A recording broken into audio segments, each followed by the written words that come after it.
Thanks. We're back. Hi. Someone asked me really why we decided to do this, and one of the main reasons was uh, not just to change the status quo, but to fill a void. I noticed that there were no local real estate conversations going on across the country.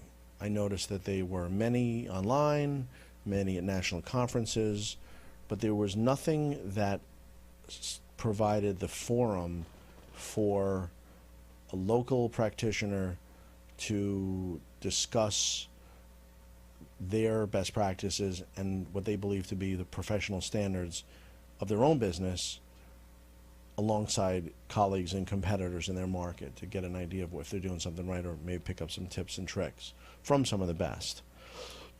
And I realized that that is really important because before telephones, before the internet, all you had was local. And we've gone so far with the pendulum on one way that it seems that everything online requires a premise. It seems that there always needs to be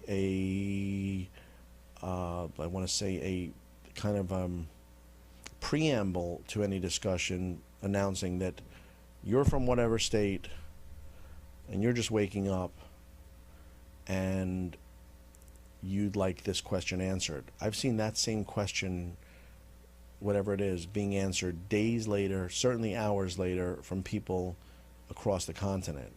And it has really no applicability, because if as we know, all real estate is local, then all real estate transactions and practices are local.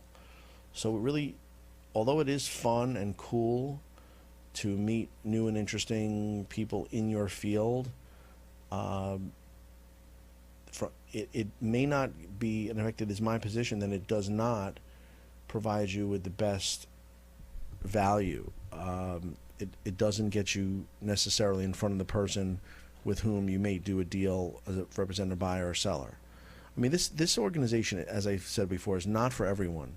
It's for people who are really in the business, really have something to give their clients, and therefore something that they are willing to share with their colleagues. I mean, there is cooperation in this industry. It's not a usual industry. Nowhere else does a butcher have to sell meat to a customer. Nowhere else does a dentist have to do business with any patient. In this case, a broker's client must at least offer another member of their local board, or even a licensee, an opportunity to sell or even participate in the transaction. And that's in the Code of Ethics, and that's in the New York State license law and other state license laws. So there's a built-in aspect of cooperation in this business, which in a transactional sense, but therefore it gives members of the business, practitioners, licensees, a chance much more so to interact, to collaborate, and to innovate as REVamp allows. And it is just my belief that the best use of a realtor's time, if they're not actively representing someone or enjoying family or social time, is to put themselves in a professional platform where they can be enriched through business education for